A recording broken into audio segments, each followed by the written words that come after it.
Hello friends, welcome back to my YouTube channel. Friends, carrier DC inverter air conditioner में अगर error code आते हैं तब आप 2 से 4 मिनट के अंदर एरर कोड अगर आपको पता होगा तो फॉल्ट बहुत जल्दी ट्रेस करके अपनी प्रॉब्लम को सॉल्व कर सकते हैं। आपको क्या करना है, बस इस वीडियो को स्किप नहीं करना है, वीडियो को पूरा वॉच करना है। जो भी आपके सामने अगर एरर कोड आते हैं तब आप बहुत जल्दी इसको सॉल्व कर सकते हैं। तो आपको बस वीडियो को पूरा वॉच कर लेना है। और अगर चैनल पर न्यू विजिट किया है, चैनल को सब्सक्राइब कर दो और वीडियो अगर पसंद आए तो वीडियो को लाइक कर दो।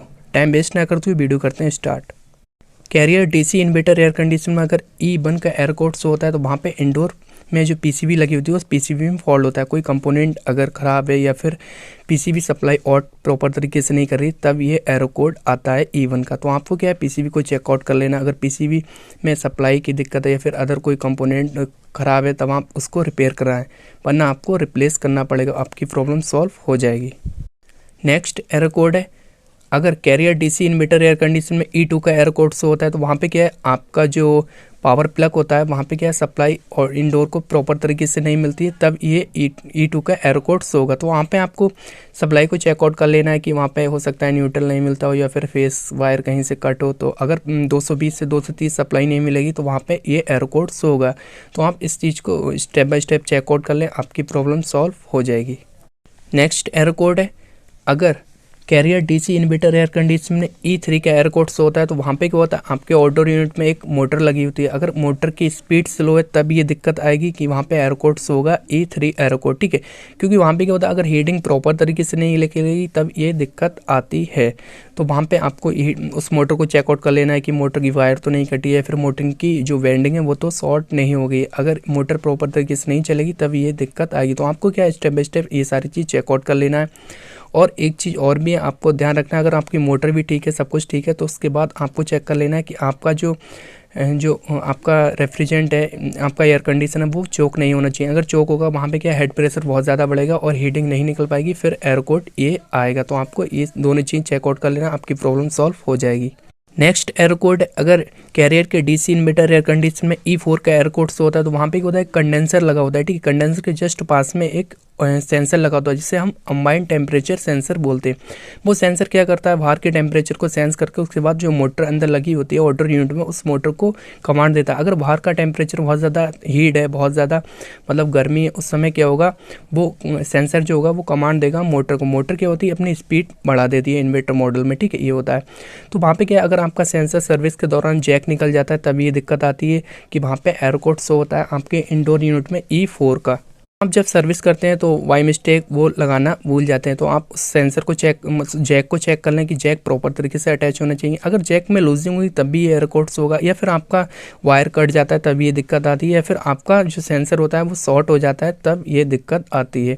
अगर आपका सेंसर फॉल्टी है तो आप उसको रिप्लेस कर दें, आपकी प्रॉब्लम सॉल्व हो जाएगी। ध्यान रखना है, कंबाइंड टेम्परेचर सेंसर बोलते हैं इसको, जो आउटडोर यूनिट के बैक साइड लगा होता है।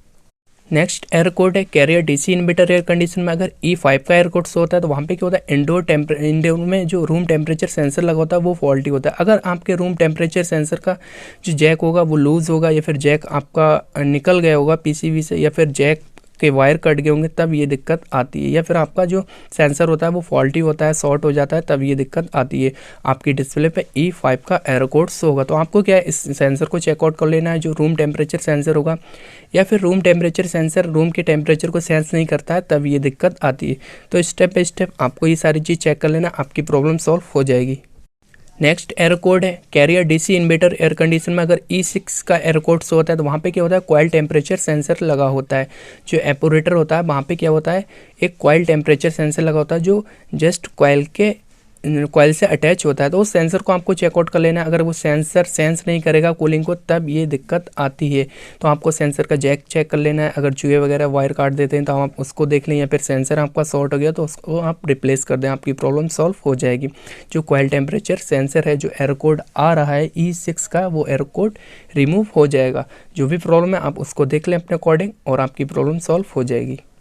नेक्स्ट एरर कोड है E7। अगर E7 carrier DC inverter air condition में शो होता है तो उस समय आपको क्या है, जो ऑटो यूनिट में कॉइल टेम्परेचर सेंसर लगा होता है, आप उसको चेकआउट कर लें कि वो कहीं जैक तो नहीं लिख रहा है, या फिर वायर तो नहीं कट गया, या फिर वो शॉर्ट तो नहीं है। तो यही दिक्कत आती है। इन्वर्टर मॉडल जितने भी एयर कंडीशन है मोस्टली उनमें जो प्रॉब्लम होती है वो सेंसर की होती है, अदरवाइज़ बहुत कम होती है। तो आप इसको चेकआउट कर लें कि इसका जो सेंसर है आउटडोर यूनिट में जो कॉइल सेंसर लगा है आप उसको चेकआउट कर लें, आपकी प्रॉब्लम सॉल्व हो जाएगी।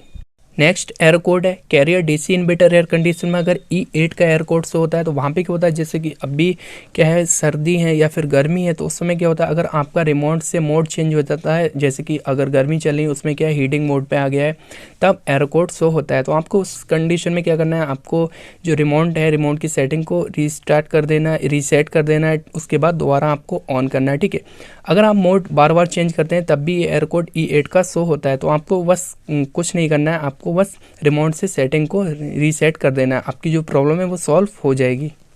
नेक्स्ट एयर कोड है carrier DC inverter air condition में अगर EC का एयर कोड शो होता है तो वहाँ पे क्या होगा, आपका रेफ्रिजरेंट बहुत ज़्यादा हाई प्रेशर होगा। तो आप कभी भी गैस चार्जिंग करें तो आप स्लोली करें। ठीक है, वहाँ पे क्या अगर आप बहुत ज़्यादा एकदम स्टैंडिंग में प्रेशर छोड़ देंगे तो इससे क्या होगा आपका, या फिर रनिंग में आप प्रेशर छोड़ देते हैं तो वहाँ पे हेड जो प्रेशर होगा, हेड प्रेशर बहुत ज़्यादा बढ़ जाएगा, गैस ओवर होगी, तो वहाँ पे एयर कोड शो होगा आपका EC। तो आपको इस चीज़ को ध्यान रखना है, हाई प्रेशर नहीं होना चाहिए। अगर आपका लो प्रेशर है, गैस कम है, उस कंडीशन में भी ये एयर कोड शो होता है।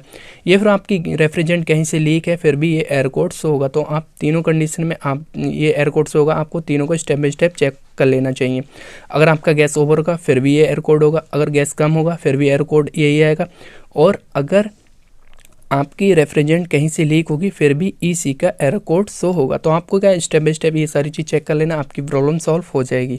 नेक्स्ट एरर कोड है अगर carrier DC inverter air conditioner में CL का एयर कोड शो होता है तो वहाँ पे क्या है, आपको फ़िल्टर को क्लीन करना है। अगर फ़िल्टर बहुत ज़्यादा डस्टी होते हैं तब ये एयर कोड शो होता है, तो आपको CL मतलब फ़िल्टर क्लीन करना है। ठीक है, अगर फ़िल्टर बहुत ज़्यादा डस्टी है तो आप उसको क्लीन कर दें, उसके बाद आप दोबारा लगा दें, आपकी प्रॉब्लम सॉल्व हो जाएगी। एक इंडिकेटर होता है कि वहाँ पे क्या है एयर कोड शो होता है, आपके फ़िल्टर बहुत ज़्यादा डस्टी हैं तो आप उसको पॉज करके दोबारा लगा दें, आपकी प्रॉब्लम सॉल्व हो जाएगी। तो फ्रेंड्स वीडियो कैसी लगी, अगर वीडियो अच्छी लगी वीडियो को लाइक कर दो, चैनल पर न्यू विजिट किया चैनल को सब्सक्राइब कर दो।